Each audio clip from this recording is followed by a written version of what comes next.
嗨，大家好，我是躺平叔，带来一真正的中国。今天是2024年12月10号，这一期啊，咱们继续胡聊胡适、胡指、胡 A， 还有胡一静老师啊。今天胡适啊，这走势高开低走，放量下跌啊。A 股三大指数高开低走，截至收盘，沪指涨0.59%，深成指涨0.75%，创业板指数涨0.69%，全市场成交额22279亿元，较上日放量5667亿元，超过2800只个股上涨。今天走势啊是开2个多点，后面是一直震荡回落，而且这个成交量很大，越往后面啊下跌的越快。前面啊少量的资金啊叫获利回吐，赌中了，所以它落袋为安。但是越到后面啊，已经不是获利盘抛出，而是带有情绪化的恐慌资金啊在流出。为什么说叫情绪化的呢？恐慌性质的呢？也就是说啊，昨天出来这么大一利好，结果走成这样，大家的信心就动摇了。后面还能有比这更大的利好吗？昨天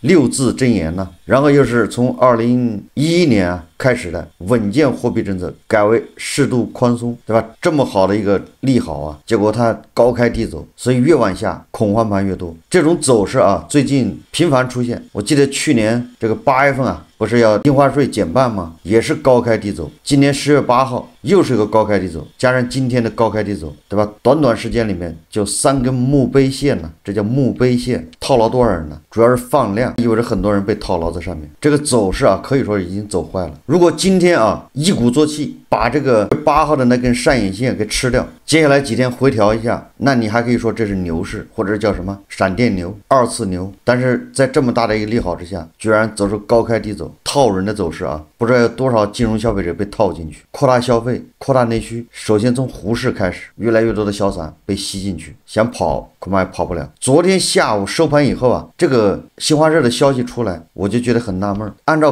惯例啊，按照常理，如果昨天的会，那交易的时段呢就应该有所反应，但是昨天好像也是震荡下行，看不出有任何消息走路的迹象，这个很反常。一般的都是盘中就有反应，就开始往上走，完了之后收盘的时候突然利好出来，小散户非常兴奋，摩拳擦掌，准备第二天往里进，对吧？第二天主力一个高开，把筹码都倒给这些小散户，一般的都是这种操作。结果昨天啊一直到收盘都不温不火，似乎啊什么消息都没有，所以这就比较反常。但是啊昨天这个新华社的这个新闻一出啊，外盘倒是激动了，对吧？什么富时50 A50啊暴涨多少，然后3倍做多暴涨24%，3倍做空暴跌多少，中概股暴涨，都是这种消息。这也充分说明这外盘啊非常坏，打的就是时间差，人家就是冲你不交易的时候高，这一拉高啊，国内的这些小散户、金融消费者就非常兴奋。你看看 A50都涨了5%，对吧？做多指数涨了多少？大家非常兴奋，非常激动啊，就盼着开盘。结果人家就是耍的，这些资金就是吸引小散户往 A 股里冲，好去接盘。我不知道大家今天有没有看啊？我早上我打开这个国信证券这个 APP， 我想看一下它高开多少，它是不是高开5个点？我看看它是不是一下把那10月8号的那个上影线给它吃掉。结果啊，我刷了半天，居然死在那儿。后来我再一看新闻呢，说国信证券的 APP 亏了，说明什么？说明很多人大清早就往里冲。你想想，外盘 A50的涨了50%吧，还有什么3倍做多涨了20%几，很多人金融这个消费者的热情啊被点燃。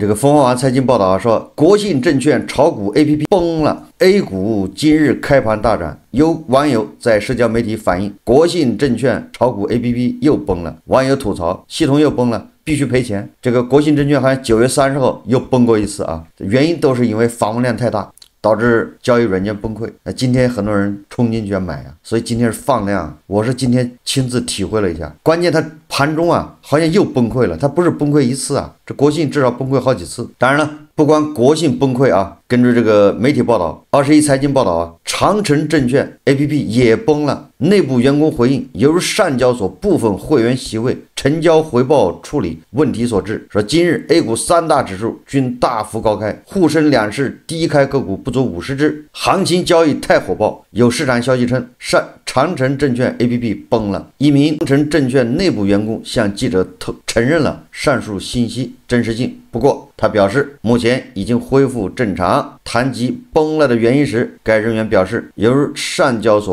部分会员席位成交回报处理问题所致。感觉这券商交易所就是草台班子，人稍微多一点，他马上就崩溃呀；交易量稍微大一点就崩溃。这也说明啊，这交易火爆。今天早上冲进去的，现在心里是哇凉哇凉的。昨天说了啊，采取宽松的货币政策，沪市来了个高开低走，实际上这个就已经充分说明一切，就没有必要再去分析解读。很多经济专家学者各种解读利好，360度无死角的解读啊，总之振奋人心。但是市场它骗不了人。今天啊，人民币还大涨，这个就更有意思了。按理来说啊，明年要降息，对吧？这是确定性的事件。然后明年要宽松嘛，也就是人民币会变得更多。你一降息，美元更要流出，实际上就是人民币比较强的贬值预期。你要再加上贸易战，对吧？所以这个时候人民币还能涨，很有意思。我倒是觉得啊，这个时候恐怕是很多人年底啊，人民币换美元的好时候。无论是放水，无论是降息啊，这些都是对人民币造成很大的压力。离岸人民币啊，对美元汇率双双升破 7.25 关口，日内均涨约200个基点。沪市的表现啊，对吧？昨天轰轰烈烈的这个会议带来的情绪啊，今天一把就摁在地上摩擦呀。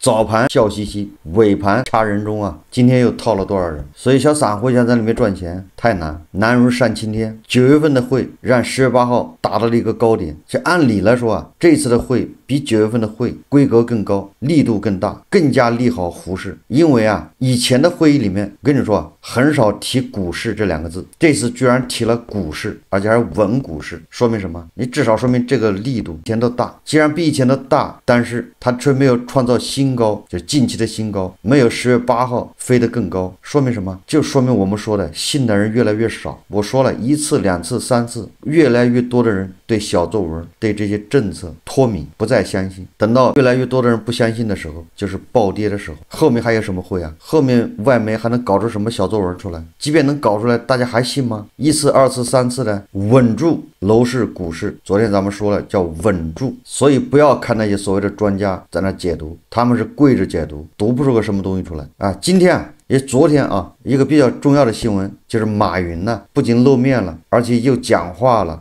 这个很有意思。马云应该时隔3年，对吧？再一次在公开场合讲话，也就是昨天应该是支付宝成立20周年，马云参加这个年会，马云健身蚂蚁20周年罕见演讲。蚂蚁这个年会上面，马云到底讲了什么？大家看视频。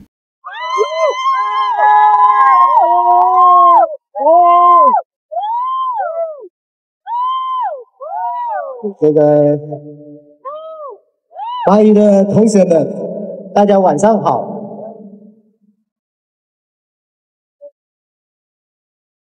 很高兴啊，跟大家一起来庆祝支付宝的20周年。过去的20年，你们无中生有，创造了支付宝、余额宝、蚂蚁森林。用我们自己的努力和方式参与了社会的发展和建设。我在这里代表最早的创始群体，致敬支付宝，致敬蚂蚁，祝福蚂蚁。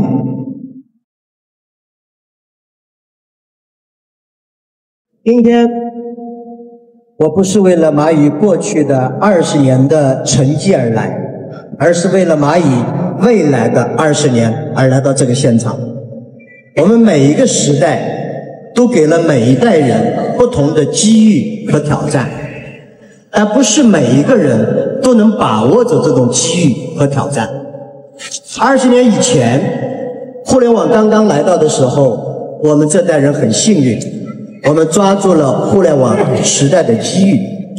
那从今天来看，未来的20年 AI 时代所带来的巨大的变革会超出所有人的想象，因为 AI 会是一个更加伟大的时代。AI 会改变一切，但这并不代表 AI 会决定一切。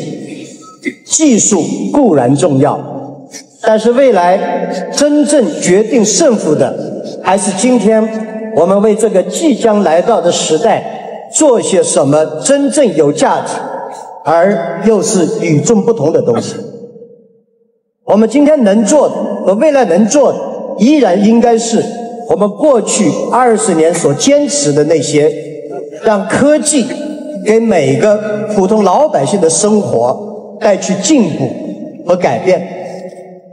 我们要让 AI 赋能我们的情怀，我们也要让情怀去赋能我们的 AI。不经历风雨，只能见到彩虹。感谢过去这些年的经历和考验，相信也感谢所有这些年相信蚂蚁、热爱蚂蚁、帮助蚂蚁、支撑蚂蚁的所有的朋友们，也感谢这几年大家对蚂蚁的鼓励，更感激大家对蚂蚁的批评。正是这鼓励、批评，帮助蚂蚁成长，帮助蚂蚁成熟，也是未来蚂蚁可以走得更加稳健、走得更远的重要保障。我相信，打开了新篇章的蚂蚁，一群有情有义的年轻人，我们共同活在一个变革的时代，一定会创造出更多更新的奇迹。未来很难，但是我们很幸运，可以一起参与改变未来，创造未来。谢谢大家。首先，这说明什么呢？马云能公开讲话，他愿意公开讲话，加上这个夹头啊被禁言，所以这样你一对比看的话，似乎论这一块有某种叫定向宽松，它不是全面的宽松，它是定向宽松，也就是某些话不能说，某些话可以说，或者叫结构性宽松。所以马云又跑出来公开讲话，这个也是释放一个信号，恐怕就更加对民营企业有利。当然这就是个信号，至于能不能鼓舞这民营企业家他继续埋头苦干，对吧？继续当这个致富带头人，这个就不好说了。马云的演讲给我感觉啊，满满的无奈，也就是说啊，他猜中了开头，但是没有猜中结局。马云很看好人工智能 AI， 但是有什么用呢？或许是马云的讲话提醒了有关部门。总之啊，昨天爆出一个新闻，咱们对英伟达立案调查，涉嫌违反反垄断法，英伟达被立案调查。具体的原因他是这么说的啊，他说近日啊，因英伟达公司涉嫌违反中华人民共和国反垄断法及市场监管总局关于附加限制性条件，批准英伟达公司收购麦洛斯科技有限公司股权按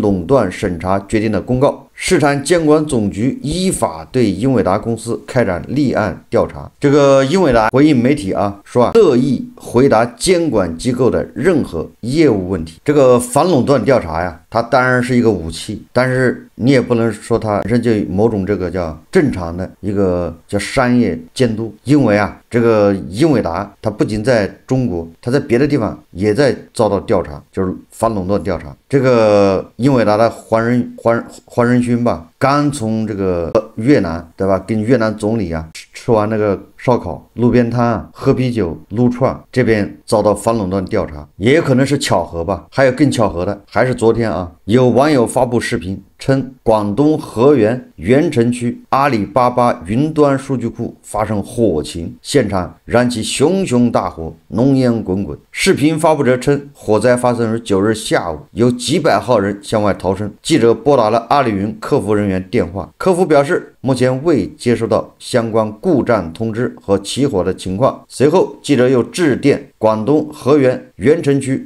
宣传部工作人员向记者证实确有此事。昨日，也就是9号啊，下午3点左右，大火已被扑灭，现场没有人员伤亡。这个怪事一件接一件啊，阿里巴巴的数据库啊发生火灾，这个预示着阿里巴巴要火呢，还是不祥之兆？我们再看看这个胡锡进老师啊，昨天发生这么多事情啊，胡锡进老师都进行了评论。胡锡进老师现在啊，基本上已经满血复活，除了股市小作文啊不再积极了之外，他的评论呢已经恢复到以前了，禁言以前，无所不及，包罗万象。关于昨天的会议，胡锡进老师啊说啊，今天公报出来之后，我看经纪人士和投资者们都挺兴奋的。从这句话可以感受到啊，胡锡进老师经过这个股市1年多的历练之后啊，已经不像以前那样的了，也就是对这个公报啊，似乎是半信半疑，不像以前那么绝对的相信就是好。你从他的这个表达方式啊，他说我看经纪人士和投资者们都挺兴奋的，那意思是他好像感觉一般，否则他没必要这么说啊。胡锡进老师说啊，实施更加积极的财政政策和适度宽松的货币政策，稳住楼市股市，要大力提振消费，提高投资效益，全方位扩大国内需求，要以科技创新引领经济生产力发展。他说这些信息啊，不仅将提振中国经济的宏观面，而且终将影响我们每一个人的生活。保持信心，以积极的态度了解把握国家大政方针，将之作为我们个人事业的风范。这不仅仅是信仰，同时也是理性和智慧。总之啊，胡锡进老师这个评论里面，我读不出什么兴奋喜悦之情，这个应该和胡锡进老师啊在胡适这1年多的遭遇啊有很大的关系。胡锡进入世之前，如果写这样的评论，那一定是鼓舞人心，振奋人心，对吧？为明年的发展奠定了基础，指明了方向。胡锡进老师说，经济人士和投资者们都挺兴奋的。这个投资者的兴奋呢，时间非常短，到今天中午基本上就不兴奋了。但是这个经纪人士的兴奋呢，持续时间稍微长一点，各种解读都是利好，这是他们的任务。这胡锡进老师应该懂，经纪人士敢说不好吗？敢说不好的已经禁言了，所以你看到的都是好。最让人觉得这个不可思议的是胡锡进老师对叙利亚的阿萨德·巴沙尔的评价。他说啊，驻俄媒援引克里姆林宫消息人士报道，巴沙尔·阿萨德和家人已经抵达莫斯科，俄罗斯为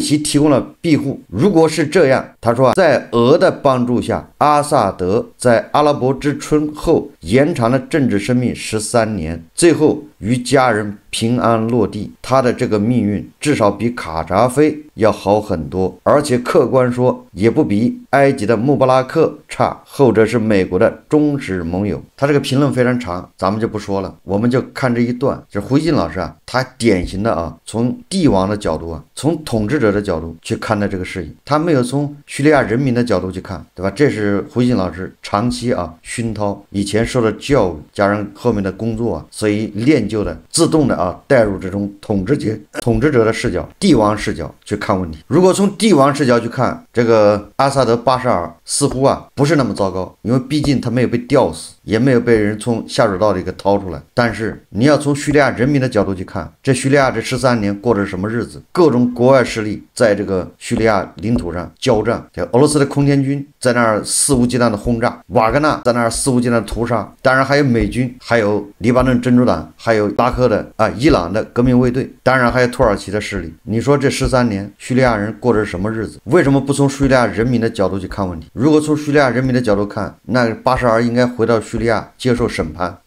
胡锡进老师他就从巴沙尔的角度去看问题，这不就是帝王史观吗？这不是统治阶级的这个视角吗？叙利亚这么多人就这么死了，叙利亚人失去了13年，仅仅因为巴沙尔的日子下场比卡扎菲比这个萨达姆好，这就赢了是吗？胡锡进老师这个时候再也不为这个叙利亚的这个小孩、妇女、儿童说一句话了，对吧？那个小霸王在加沙反恐，这些人天天就拿着这个受伤的儿童，拿平民说事，对吧？那个时候他又用平民视角。从这里可以看出啊，胡锡进老师最近恐怕亏损不够严重啊，甚至还是有小赚呢。根据网友总结的规律啊，每当胡锡进老师亏得比较多的时候，亏损严重的时候，他就为民生啊考虑，他就会从老百姓的角度去看问题。一旦胡锡进老师赚点钱的时候，他马上就从统治者的角度啊去看问题。所以网友还是希望胡锡进老师啊多亏一点。不过啊，可以肯定的是，胡锡进老师啊账户啊盈利，对吧？红色这个时候啊不会太长。胡锡进老师应该珍惜啊，接下来又是慢慢解套之路。好，这期节目我们就聊到这里，感谢大家收看。如果喜欢我的节目，欢迎订阅转发，也可以在下方留言评论，谢谢大家。